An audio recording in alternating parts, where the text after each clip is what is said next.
आपको अगर बुलेट ही पसंद है क्लासिक 350 और आपको दुख ही चाहिए तो ये बाइक, तो ये इसकी डिसेंट आवाज़ है एकदम। पर मेरा ये था कि मुझे नेकेड बाइक लेनी नहीं थी और स्पोर्ट्स बाइक के चोचले। ये टॉप मॉडल की एक शोरूम प्राइस आपकी निकल के आएंगी 1,80,000 और ये सब इंश्योरेंस वगैरह मिलाकर ये बाइक आपको ऑन रोड जाएगी। इसका जो इनिशियल है ना वो इस प्राइस रेंज में कौन सी भी गाड़ी का नहीं है। ऑफ कोर्स इसका लुक है जिसने मुझे बहुत ज़्यादा अट्रैक्ट किया था। ये मिरर्स हमने बाद में लगाई है, आफ्टर मार्केट है, हमने इसको भगाया उतने टॉप स्पीड तक। तो इसकी टॉप स्पीड अराउंड 1, मतलब वो कैटेगरी को कवर करना चाहूँगा कि जिनको ये बाइक नहीं लेनी चाहिए। बहुत ज़्यादा प्लास्टिक का यूज़ किया है, लाइक ये इंजन के ऊपर ये भी आप एग्जॉस्ट तो इसमें लगेगा नहीं, थोड़ी पायरेट एक आँख वाली फीलिंग आती है इससे, वो अच्छा नहीं दिखता है। किन बंदों को ये बाइक लेनी चाहिए। इसमें आपको उतने मज़े नहीं आएंगे जितने आपको NS में आएगा, जितना मज़ा आपको ड्यूक में आएगा। पर डेफिनेटली अगर आप क्रूज़ में जाओगे, और जब हमने इसको देखा ना तो इसका कलर इतना ऑसम लग रहा था क्योंकि ये बाइक धूप में खड़ी थी। अगर आप इसको ट्रैफिक में ज़्यादा देर तक राइड करते हो तो गाड़ी थोड़ी ओवरहीट होती है। नमस्कार दोस्तों, स्वागत है आपका एक और नई वीडियो में। और ये अपने साथ खड़ी है TVS रोनिन।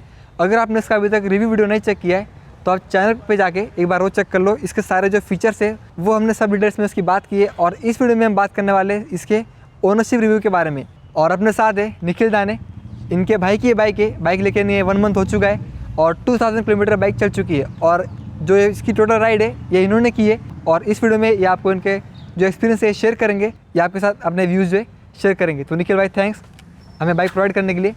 तो चलिए फटाफट शुरू करते हैं अपना वीडियो।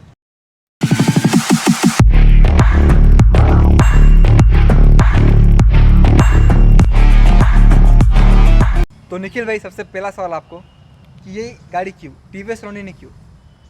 देखिए मार्केट में फ़िलहाल तो बहुत गाड़ियाँ मतलब चल रहे हैं। आप नेकेड बाइक भी बहुत देखते हो, आप क्रूज़र बाइक भी बहुत देखते हो, आप स्पोर्ट्स बाइक भी बहुत देखते हो। ये पीस मैंने इसलिए लिया क्योंकि ये मार्केट में नहीं है और ये पहला मराठवाड़ा का टॉप मॉडल है, इसलिए ये गाड़ी मैंने परचेस की। और ये गाड़ी के प्राइस रेंज में आपको RS 200, MT, NS 200 जैसे गाड़ियाँ मिल जाएगी। पर मेरा ये था कि मुझे नेकेड बाइक लेनी नहीं थी और स्पोर्ट्स बाइक के चोचले। तो ये गाड़ी मैंने इसलिए परचेस की क्योंकि अगर आपके पास उतना बजट नहीं कि आप बुलेट ले सको या आपको बुलेट पसंद नहीं आती, मतलब मेरे भाई ने ये गाड़ी ली थी तो हमारा ये था कि हम दोनों को भी बुलेट पसंद नहीं है, तो ये प्राइस रेंज में भी कम है और ये थोड़ा सा वैसी बुलेट जैसी फील देती है, पूरी नहीं, इसलिए गाड़ी मैंने परचेस की। हाँ, और जो थोड़ा बहुत इसका डिज़ाइन थोड़ा स्क्रैम्बलर वगैरह की तरह है। हाँ, इस डिज़ाइन में अगर आप इसको देखोगे तो इसका लुक, मतलब ये बाइक तो क्लासिक के कैटेगरी में फॉल करेंगी, बट इसका लुक थोड़ा स्क्रैम्बलर देने का ट्राई किया है कंपनी की, जो कि बहुत अच्छा है। और इसके कलर के मामले में भी इसमें आपको 6 कलर ऑप्शन मिल जाएंगे। वो ब्लैक है, ब्लू है, ऑरेंज है, बहुत सारे कलर इसमें मिलेंगे। पर ये जो गेटैलिक ग्रे है ये कलर मुझे थोड़ा यूनिक लगा, इसलिए मैंने बाइक को परचेस किया। और ये बजट में भी है, मतलब इसकी प्राइस अराउंड 210 ही जाती है। अगर आप इसके जैसी बुलेट लेना चाहोगे तो वो आपको 270 280 तक मिलेगी। और रॉयल इनफील्ड की आप कौन सी भी बाइक लोगे तो आपको वो 2.5 लाख के आगे ही मिलने वाली है। तो ये बाइक आपके पॉकेट फ्रेंडली है, आपका खर्चा भी बचाएगी, तो ये बाइक मुझे बेस्ट लगी। तो भाई बहुत बढ़िया एक्सप्लेनेशन दिया इन्होंने कि गाड़ी क्यों इनको पसंद आई। और अगला सवाल ये आपसे कि ये जो कलर है इसका, ये आपने चूज़ किया या सिर्फ शोरूम में यही कलर अवेलेबल था? देखो, हम जब गाड़ी लेने गए थे, टू बी वेरी ऑनेस्ट, हम गए थे R15 लेने। पर जैसे कि औरंगाबाद में R15 मतलब यामा का जो शोरूम है उसके ही साइड में TVS का शोरूम है, तो हमारी इस पर नज़र गई, ये बाहर खड़ी थी। और जब हमने उनके मालिक को पूछा कि ये बाइक अभी लॉन्च हुई है, और एक्चुअली में ये बाइक बुक हो गई थी, एक बंदे ने उसको शायद बुक किया था बाइक, पर उसकी बुकिंग कैंसिल हो गई, इसलिए कलर भी पसंद आ गया। हमने दूसरे कलर ऑप्शंस भी देखे, पर दूसरे कलर ऑप्शन में आपको शायद से तब टॉप मॉडल अवेलेबल नहीं था, और आपको ब्लैक अवेलेबल था, ऑरेंज भी अवेलेबल था, पर वो टॉप मॉडल नहीं था और हमको टॉप मॉडल ही चाहिए थी। और ये कलर एकदम आई कैची लगा, इसलिए ये कलर परचेस कर लिया वहाँ पर। तो भाई जैसा कि अभी शॉर्टेज चल रहा है इसमें गाड़ियों में फ़िलहाल मार्केट में, तो वेटिंग वगैरह कितना रहा इसके ऊपर, आपको वेटिंग कितनी थी? लकीली हमें ये गाड़ी पे कोई वेटिंग नहीं करनी पड़ी क्योंकि ये सिंगल पीस से अवेलेबल था। पर आप अगर ये गाड़ी अब लेने जाओगे तो आपको 3 से 4 हफ्ते तक वेट करना पड़ेगा। बल्कि यही नहीं, आप दूसरी कौन सी गाड़ी लेने जाओगे, अगर आपको स्पोर्ट्स बाइक लेनी है या आपको नेकेड लेनी लाइक MT, NS 2, या आपको स्पोर्ट्स बाइक लेनी है RS वगैरह R15, तो उसके लिए भी आपको 3 से 4 हफ्ते रुकना पड़ेगा क्योंकि फेस्टिवल सीज़न में गाड़ियों की डिमांड बढ़ जाती है। पर लकीली हम थोड़ा फेस्टिवल सीज़न के पहले गए थे 1 महीना, तो हमें ये लकीली पीस मिल गया, इसलिए अच्छी बात है। और जो बाइक की जो डिलीवरी थी, शोरूम एक्सपीरियंस कैसा था आपका? Showroom experience was not that good. Like जब हम शोरूम में जाते हैं बाइक लेने के लिए तो वो ऐसा एज्यूम करते कि हमें ऑलरेडी पता है बाइक के बारे में, तो वो ज़्यादा एक्सप्लेन नहीं करते। और ये बाइक नई थी तो उन्होंने भी ज़्यादा एक्सप्लेन किया नहीं, पर हमें बाइक की अच्छी नॉलेज थी, इसलिए हमको पता चल गया है कि गाड़ी कैसी है क्या है। और हम रिव्यूज़ भी देख के आए थे यूट्यूब पे कि बाइक कैसी है, जब हमने कोटेशन निकाला था फर्स्ट टाइम तो इसलिए बाइक पसंद आ गई और शोरूम स्टाफ भी ठीक ठाक है, वो दैट डजंट मैटर एक्चुअली, और बाइक हमने परचेस कर ली। तो भाई आपने ये बाइक जो है कहाँ से ली और कितनी मिली? ये बाइक हमने परचेस की औरंगाबाद से, और अगर औरंगाबाद में आप इसकी एक शोरूम प्राइस देखोगे तो ये टॉप मॉडल की एक शोरूम प्राइस आपकी निकल के आएंगी 1,80,000, और ये सब इंश्योरेंस वगैरह मिलाकर ये बाइक आपको ऑन रोड जाएगी 2,9 to 2,10 के आसपास। तब हमने ली थी, तब हमें 2,10 में मिली थी, शायद फेस्टिवल के वजह से इसका रेट थोड़ा सा बढ़ गया होगा, तो आपको ये ऑन रोड औरंगाबाद में 215 तक मिल जाएगी। और भाई अभी तक आपने गाड़ी को 2000 किलोमीटर तक राइड किया है, तो आपने राइड कहाँ पे किया है? सिटी में भी किया है, फिर कभी इसको लेके गए हाईवे पे? हाँ, जब हमने गाड़ी परचेस की थी उसके बाद मतलब विदिन 20 डेज़ हमने ये गाड़ी ऑन रोड ऑफ रोड सब जगह चला के देखी है। कंफर्ट में बोलूँगा ये गाड़ी का टॉप नॉच है। अगर आपको कंफर्ट के लिए ही गाड़ी लेनी है, कंफर्ट और लुक्स, तो this is the best one you can by at the best budget. और हम लाइक हाईवे पर भी ये गाड़ी, इसका जो इनिशियल है ना वो इस प्राइस रेंज में कौन सी भी गाड़ी का नहीं है, तो इतना पावरफुल इसका इनिशियल है। और अगर आप पिलियन की बात करोगे स्पेशली, तो पिलियन के लिए भी एकदम कंफर्टेबल सीट है यहाँ पे, जो कि पिलियन को प्रॉब्लम्स आती हैं नेकेड बाइक और स्पोर्ट्स बाइक में, ये बाइक में वैसी प्रॉब्लम नहीं आएगी। तो ऐसा अच्छा एक्सपीरियंस रहा है ऑल ओवर। अब 2000 किलोमीटर ही चली तो इतना बोल नहीं सकते, आगे हम बताएंगे, आपको अपडेट रखेंगे कि ये 10,000 किलोमीटर के बाद कैसी चली है, क्या चली है, इसमें कुछ प्रॉब्लम आए क्या नहीं, क्योंकि इसकी अभी 2 ही सर्विसिंग हुई है, तो इसके 3 सर्विस और बाकी है, तो अब नहीं बोल सकते कि ये बाइक कैसी ऑफ रोड। कंपनी की तरफ से 2 servicing is absolutely free, but वो कुछ ज़्यादा करेंगे नहीं सर्विसिंग में, बस ऑयल चेंज और वो छोटे मोटे काम होते हैं और लाइक वॉश करके दे देंगे, so that's not a big deal. एक मेजर कोई सर्विसिंग नहीं हुई उसकी अब तक, ना कि कोई मेजर प्रॉब्लम आई है। और भाई जैसा हम देख रहे हैं कि आपने जो इसके मिरर चेंज किए, तो इसके जो स्टॉक मिरर थे उनमें कुछ इशू था, फिर आपने मतलब अच्छी दिखने के लिए ये आफ्टर मार्केट में? हाँ नहीं, स्टॉक मिरर का कैसा है, अब बाइक इतनी प्रीमियम लग रही है तो एक चीज़ मुझे एकदम खटक रही जो कि उसके स्टॉक मिरर थे, तो उसको चेंज करना तो बनता था। मैंने मेरे भाई को भी सजेस्ट किया था कि ये मिरर हम चेंज करेंगे, तो चेंज करने के बाद ये बाइक कम से कम हमने बिना मिरर के ही चलाई है 20-25 दिन, तो हमें इसका आइडिया आया। और इसका आइडिया आने के बाद है ना, ये जब हमने लगाए तो बाइक का जो लुक है वो पहले से थोड़ा ज़्यादा एग्रेसिव दिख रहा है, पहले से ज़्यादा। मतलब पहले भी बाइक अच्छी दिखती थी, पर ये मिरर की वजह से थोड़ा वो बुल जैसा लुक आ रहा है, तो बाइक और एग्रेसिव दिख रही है, इसलिए ये मिरर हमने अभी लगाए। इसके अंदर कंपनी ने ब्लूटूथ कनेक्टिविटी का फीचर दिया है, तो उसका आपका एक्सपीरियंस कैसा है इस बाइक के साथ? हाँ, जैसे ही आप बाइक परचेस करोगे आपको ब्लूटूथ कनेक्टिविटी का फीचर मिल जाएगा, जो कि बड़ी बात नहीं है, आजकल सारी गाड़ियों में मिलता है। आप कौन सी भी बाइक ये प्राइस रेंज में ले लो, आजकल हर बाइक में ब्लूटूथ कनेक्टिविटी आती है। The best thing is about that कि आपको इसमें नाम दिखता है कॉलर का। अगर आप दूसरे बाइक देखोगे, जैसे आप R15 का एग्जांपल ले लेंगे, उसमें जो इंस्ट्रूमेंट क्लस्टर है उसमें आपकी ब्लूटूथ कनेक्टिविटी आपको मिलती, पर उसमें आपको जब कॉल या मैसेज आएगा आपको सेंडर का नाम नहीं दिखेगा। तो इसमें आपको क्लियरली नाम दिखता है कि हाँ ये बंदे की कॉल आ रही है, अगर आपको बंदी हुई तो ये बंदी की कॉल आ रही है। तो ये एक प्लस पॉइंट है इसके इंस्ट्रूमेंट क्लस्टर का। और भाई इसका जो हेडलैम्प है इतना ज़्यादा स्टाइलिश है, इतना ज़्यादा प्रीमियम है, और तो इसका जो नाइट फोकस है वो कैसा है रात को चलाते वक्त? ये बाइक देखो यार, पर रात को अगर आप चलाओगे तो ये बाइक सीधा सीधा उजाला कर देगी, आप इसको अगर चालू करोगे तो। इसके मतलब लैंप में कोई दिक्कत नहीं है, आप कितने भी अंधेरे में चले जाओ आपको कोई दिक्कत नहीं आने वाली। और जो यूनिक बात इसमें जो इन्होंने टी दिया है TVS वालों ने, ये आज तक आपको कौन से भी इसमें मिलेगा नहीं। ये टी बड़ा स्टाइलिश लगता है, और ये चीज़ मुझे ज़्यादा अट्रैक्ट किया था जब हमने ये बाइक ली थी। और ये थोड़ा अटेंशन सीकिंग है, लाइक लोगों को पता नहीं चलता कि ये बाइक कौन सी है इसके वजह से, क्योंकि कौन से भी बाइक में ये हेडलाइट नहीं आता है जिसमें ऐसा कोई अल्फ़ाबेट हो रहा है। तो भाई अभी तक जितना आपने इस बाइक को यूज़ किया है सिटी में, तो उस हिसाब से इसकी जो गियर शिफ्टिंग है या इंजन के बारे में कैसा एक्सपीरियंस रहा है आपका? इंजन के बारे में अगर हम सिटी में बात करें तो जैसे हम औरंगाबाद सिटी में रहते हैं तो यहाँ पर ट्रैफिक वगैरह का तो इशू है, प्लस यहाँ पे रोड्स भी इतने अच्छे नहीं है कि आपको पता है, अगर आप औरंगाबाद में स्टे करते हो तो आपको पता है यहाँ की हालत क्या है। पर गाड़ी का एक मुझे जो मिनिमल नहीं, मतलब एक्चुअली एक डिसेंट प्रॉब्लम है कि लाइक गाड़ी हीट होती है। अगर आप इसको ट्रैफिक में ज़्यादा देर तक राइड करते हो तो गाड़ी थोड़ी ओवर हीट होती है, तो वो कंपनी ने इस पे ध्यान देना चाहिए। और नेक्स्ट बात, अगर शिफ्टिंग की करें तो ऐसा मुझे कोई प्रॉब्लम आई नहीं शिफ्टिंग में, गियर शिफ्टिंग एकदम स्मूथ है। पर जैसे मैंने आपको पहले ही बोला कि सिर्फ 2000 किलोमीटर चली गाड़ी, तो हम 5000 10,000 के आगे बोल नहीं सकते, क्योंकि अगर बहुत सारे गाड़ियों में आप देखते हो जब आप शिफ्टिंग करते हो अप शिफ्ट, तो अप शिफ्ट में एक वो कुई से आवाज़ आती है, तो वो आवाज़ अभी तक तो मुझे फेस नहीं करनी पड़ी, पर इन फ्यूचर बोल नहीं सकते कि फेस कर सकते हैं। और इसके जो क्लच की बात है, इसमें आपको एडजस्टेबल क्लच मिलता है जो कि बहुत सारे कंपनी आजकल नहीं प्रोवाइड करती, तो एक अच्छा फीचर है। और इसकी अगर इंजन की बात करें तो इंजन ठीक है, बट एज़ पर ये होंडा के इंजन को तो टक्कर नहीं दे सकता, क्योंकि होंडा के यामाहा के आप इंजन देखोगे तो वो इससे ज़्यादा रिफाइंड है, क्योंकि वो स्पोर्ट्स बाइक बनाते हैं, वो कंपनी एकदम स्पोर्ट्स बाइक फोकस्ड कंपनी है, उनके बाइक आपको उनमें एकदम रिफाइंड इंजन मिलेगा। तो क्लच थोड़ा सा ये हार्ड जाएगा आपको कंपेयर टू स्पोर्ट्स बाइक, बाकी कोई इशू नहीं। और अब आप हमें ये बताओ कि ऐसे कौन से पॉइंट्स है इस बाइक के जिससे आप सबसे ज़्यादा अट्रैक्टिव है, मतलब इस बाइक ने आपको बहुत ज़्यादा अट्रैक्टिव है, फीचर्स के बारे में थोड़ा। ऑफ कोर्स इसका लुक है जिसने मुझे बहुत ज़्यादा अट्रैक्ट किया था, और मेरे भाई को भी साइमल्टेनियसली ये बाइक उतनी पसंद आई थी। और जब हमने इसको देखा ना तो इसका कलर इतना ऑसम लग रहा था, क्योंकि ये बाइक धूप में खड़ी थी। धूप में इसका कलर और चमकता है, क्योंकि ये सिल्वर ग्रे कलर, एक्चुअली इसको गैटेलिक ग्रे बोलते हैं, और ये क्रिस्टल फिनिशिंग में आता है, मतलब जो कि ज़्यादा ग्लॉसी होता है। ये पहला अटेंशन। दूसरा मुझे अट्रैक्ट किया ये हेडलाइट ने, क्योंकि इसमें जो टी है मुझे काफ़ी ज़्यादा पसंद है, क्योंकि वो एक अलग वाइब दे रहा था। तीसरी चीज़ मुझे सबसे ज़्यादा अट्रैक्टिव लगी इसका साउंड। अब इसका साउंड, अगर कुछ बंदे मेरे जैसे है या मेरे भाई जैसे है जिनको बुलेट का नॉइज़ पसंद नहीं है, लाइक कि वो दुक वाली साउंड पसंद नहीं आती, तो ये स्टॉक एग्जॉस्ट है और इसमें काफ़ी डिसेंट आवाज़ आती है। मैं आपको सुना के दिखाता हूँ, एक सेकेंड।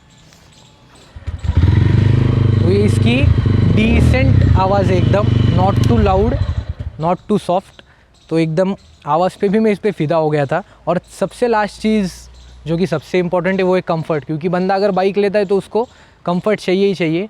तो पिलियन में भी इस पर बहुत बार बैठा हूँ, इस पर मैंने राइड भी बहुत बार की है, तो एज सच मुझे कोई डिफरेंस नहीं लगा। इसमें आप पिलियन भी चाहो तो बैठो, आप इस पर लॉन्ग टूर पे भी जा सकते हो। इसमें पिलियन और राइडर दोनों कंफर्टेबल रहेंगे।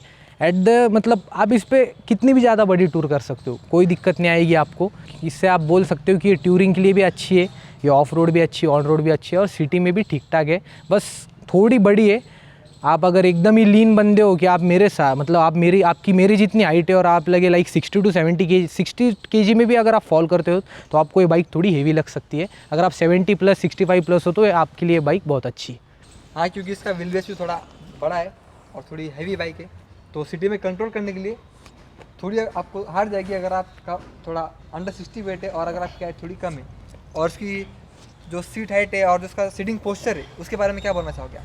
सीट हाइट थोड़ी ऊपर हो सकती थी, टू बी वेरी ऑनेस्ट, क्योंकि मेरी हाइट अब 5.11 है और मेरा भाई भी 5.10 है, तो हमें लगता है कि सीट हाइट भी थोड़ी ऊपर होनी चाहिए थी। पर ठीक है, एज सच कोई प्रॉब्लम नहीं है, सीट हाइट भी थोड़ी डाउन है तो ये ज़्यादा दिक्कत देती नहीं है। और बस बाकी कुछ सिटिंग पोस्चर के बारे में अगर आप देखोगे तो इसका सिटिंग पोस्चर ना कि हार्ली डेविडसन से मिलता है ना कि इसका बुलेट से मिलता है, ये आपको प्योर क्लासिक पोस्चर है जो क्लासिक बाइक्स आपको प्रोवाइड करती है। और टू बी वेरी ऑनेस्ट, मैं मतलब चलाने में अगर सोचो तो मैं नेकेड बाइक का ज़्यादा फ़ैन हूँ, क्योंकि नेकेड बाइक इससे थोड़ी ज़्यादा कंफर्टेबल आपको लगेगी और वो थोड़ी फ़न होती है राइड करने में। इसमें आपको उतने मज़े नहीं आएंगे जितने आपको NS में आएगा, जितना मज़ा आपको ड्यूक में आएगा। पर डेफिनेटली अगर आप क्रूज़ में जाओगे और आप अगर रॉयल एनफील्ड के फ़ैन रह चुके हो क्लासिक 350 के, तो आपको डेफिनेटली ये ट्राई करने चाहिए। ये बाइक आपको कुछ अलग फील देगी। भाई एक सवाल और, कमियाँ लगी इसकी कुछ? कमियाँ तो मैंने मतलब आज तक इतनी ज़्यादा फिगर आउट नहीं की है, बट छोटी मोटी कमियाँ जो है, जो मुझे फील होता है कि कंपनी और थोड़ा बेटर कर सकती थी, जो कि इसके मिरर से, ये मिरर्स हमने बाद में लगाई है, आफ्टर मार्केट है ये मिरर्स, इसके जो आते बाइक के साथ वो हमने निकाल दिए, बट वो किसी की भी पर्सनल चॉइस है, मुझे ज़्यादा पसंद नहीं आए थे, मेरे भाई को भी पसंद नहीं थे, इसलिए हमने वो निकाल दिए। दूसरी चीज़ ये कि ये गाड़ी ने बहुत ज़्यादा प्लास्टिक का यूज़ किया है, लाइक ये इंजन के ऊपर ये भी आपको प्लास्टिक का मिलेगा, ये भी प्लास्टिक, ये भी प्लास्टिक। तो आई एम नॉट, मतलब मेरे को ज़्यादा इंटरेस्ट नहीं प्लास्टिक में, इसलिए मुझे लगता है कि ये थोड़ा ज़्यादा प्लास्टिक कर दिया है, ये उन्होंने नहीं करना चाहिए था। और थर्ड थिंग जो है इसका, जो ये गैब्रिल है, ये एकदम ही बेसिक है, मतलब इसमें ना कोई डिज़ाइन है, ना इसमें कोई ऐसा क्लासी लुक है, ना इसमें कुछ थोड़ा स्पोर्टी भी लुक है, कुछ नहीं, ये एकदम बेसिक। आप कैसी पुरानी गाड़ी देखते हो तो वैसा दिखेगा आपको ये गैब्रिल, तो ये बेटर हो सकता था। और पीछे से भी इसकी लुक को थोड़ा एनहेंस कर सकती है कंपनी, जो इन्होंने नहीं किया, जो कि मेरी पर्सनल चॉइस है। पीछे से कुछ लोगों को इसकी लुक बहुत पसंद आती है, मुझे नहीं आई, मेरे भाई को लुक पसंद है पीछे से, तो ये पर्सनल चॉइस है, तो इस पे कंपनी देख सकती है। और ये आखिरी जो इसका कॉन मुझे लगा है, ये मीटर की जो प्लेसमेंट है ना, वो यहाँ पे नहीं करनी चाहिए थी, और शायद अगर करनी भी होती तो ये मीटर ये थोड़ा छोटा कर सकते थे, क्योंकि राइडर को इससे फ़र्क नहीं पड़ेगा, ये उसको अच्छा लगेगा। पर अगर आप फ्रंट से देखते हो बाइक को तो ये बहुत सारे लोगों को एक तो समझ में नहीं आता है कि ये चीज़ ही क्या है, तो ये मीटर थोड़ा छोटा कर सकते थे, या फिर यहाँ से भी कुछ और दे सकते थे, वो थोड़ी पायरेट एक आँख वाली फीलिंग आती है इससे, वो अच्छा नहीं दिखता है। सो मीटर में ज़रूर कुछ इम्प्रूवमेंट हो सकती है TVS की तरफ से, या आशा करूँगा मैं कि ये सब चीज़ें वो करे। और भाई अब बताओ कि इसका जो माइलेज है और आप कितनी स्पीड तक इसको ले गया है, इसकी टॉप स्पीड सीधी बात। हाँ, टॉप स्पीड की अगर इसको मैं बात करूँ विदाउट पिलियन की, तो हमने इसको भगाया है उतने टॉप स्पीड तक। तो इसकी टॉप स्पीड अराउंड 130 टू 140 तक जाती थी, मतलब 140 तक मैं एट द लास्ट इसको लेके गया हूँ। अगर मुझसे भी थोड़ा अगर लीन बंदा बैठेगा, लाइक वो मुझसे 10 या 12 किलो कम है, तो 143-144 तक ये बाइक मैं आशा करता हूँ कि जा सकती है। ये इसकी टॉप स्पीड है। और दूसरी बात, इसका माइलेज तो कंपनी 45 प्लस बोलती है, ये 45 तक देगी, पर माइलेज इसका एचएस इतना खास नहीं है। माइलेज आपको इसका 30 टू 35 में ही आएगा अगर आप इसको सिटी में राइड करते हो, और 40 प्लस दे सकती है गाड़ी। और हमने जब हाईवे पे चलाई थी तो ये 38 टू 40 तक इसने अच्छा माइलेज दिया था। और इसकी एक बात मुझे अच्छी लगी कि अगर आपको वहाँ से दिखेगा नहीं, ये साइड से ये गाड़ी को जो चेन कवर आता है वो किसी भी, ना तो रॉयल एनफील्ड में आएगा या दूसरे गाड़ियों में भी नहीं आएगा। इसका चेन कवर इतना प्रोटेक्टिव है कि आपकी चेन हमेशा सुरक्षित रहेगी। हाँ, इसको निकालने में दिक्कत हो सकती है, पर वो हमारा काम नहीं है, वो तो सर्विसिंग वाले देखेंगे क्या करना है क्या नहीं। बट एज सच कोई प्रॉब्लम नहीं है। तो बढ़िया चीज़ है ये कि चेन हमेशा प्रोटेक्टेड रहती है। तो भाई आप बात करते हो सीधा फाइनल कंक्लूजन की कि जो वीडियो देख रहे आप उन्हें क्या सजेस्ट करोगे इस बाइक के बारे में। पहले तो मैं मतलब वो कैटेगरी को कवर करना चाहूँगा कि जिनको ये बाइक नहीं लेनी चाहिए, जिनके लिए ये बाइक नहीं है। तो फर्स्ट कैटेगरी उन बच्चों की कि जो स्पीड के ज़्यादा दीवाने, लाइक उनको स्पीड ही बहुत चाहिए, उन्हें एकदम बाइक भगाने में मज़ा आता है, तो उनको एक प्रॉपर ट्रैक बाइक ही लेनी चाहिए। जैसी मार्केट में RS है, जैसे R15 है, ये प्राइस रेंज में। इससे थोड़ी महंगी जाएगी R15, RS सस्ती पड़ेगी। तो पहली कैटेगरी वो हो गई जिन्होंने बाइक को नहीं लेना चाहिए। दूसरे वो बंदे वो जो बहुत ज़्यादा लीन है, लाइक उन अंडर वेट बंदे, लाइक 50 टू 60 kg में उनका वेट लाई करता है, और जिनकी हाइट भी छोटी है, लाइक 5.5 5.4 में, तो उनको ये बाइक इतनी कंफर्टेबल नहीं सूट करेगी और उन पे ये बाइक अच्छी भी नहीं दिखेगी। तीसरे, अगर आप रॉयल एनफील्ड के फ़ैन हो, आपको अगर बुलेट ही पसंद है क्लासिक 350 और आपको दुख ही चाहिए, तो ये बाइक आपको वैसे फील तो नहीं देने वाली, उससे मिलता जुलता फील आपको आएगा, पर उतना आपको फील नहीं आएगा। तो आप बुलेट के लिए ही जाओ, इसके लिए मत जाओ। और जिनको नेकेड बाइक का ज़्यादा शौक है, जो मतलब स्टंट्स वगैरह करते हैं, लाइक जिनको व्हीली वगैरह करना पसंद है, तो उनके लिए भी ये स्टंट बाइक तो ऑफकोर्स नहीं है, तो वो बंदों को भी ये बाइक नहीं लेनी चाहिए। अब हम बात करेंगे कि किन बंदों को ये बाइक लेनी चाहिए। अब एक कैटेगरी तो बंदों की ऐसी कि जिन्हें स्पोर्ट्स बाइक से बिल्कुल ही नफरत है, स्पोर्ट्स बाइक को एकदम प्रेफर ही नहीं करते, और नेकेड उन्हें बाइक अच्छी नहीं लगती, तो उनके लिए ये बाइक बेस्ट है। अगर पॉकेट फ्रेंडली बाइक है, अगर उनके पास रॉयल एनफील्ड लेने जितना बजट नहीं है, तो ये बाइक वो देख सकते हैं। और बहुत सारे बंदे ऐसे भी जिन्हें क्लासिक 350 पसंद है, बट ये बाइक लेने के बाद उनका ओपिनियन चेंज हो सकता है कि ये बाइक उससे ज़्यादा अच्छी है। ये ओपिनियन मैटर करता है। मैं ये नहीं बोल रहा कि रॉयल एनफील्ड अच्छी बाइक नहीं है। और दूसरी बात, जो बंदे थोड़े हेवी साइड में, लाइक जिनका वेट 70 प्लस है, 75 प्लस है, थोड़े जिम वगैरह करते हैं, तो वो बंदों के लिए एकदम कंफर्टेबल दिखेगी ये बाइक और अच्छी लगेगी उन पे।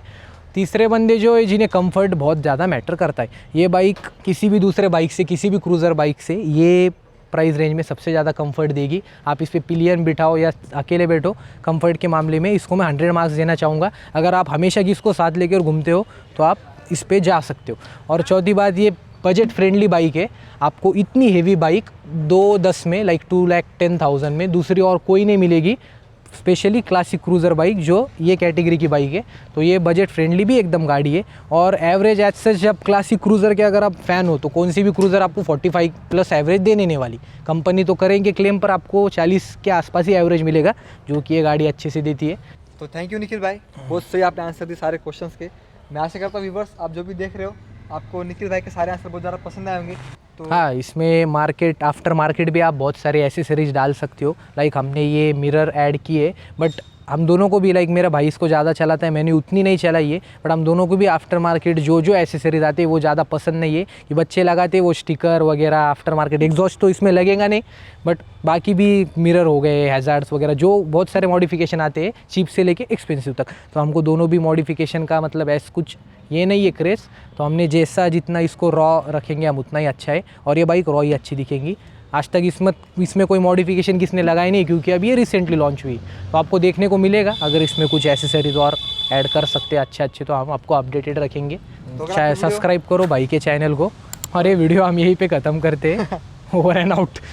मेरे को प्यास लग गई भाई। अरे बाप, डर रहे भाई ये।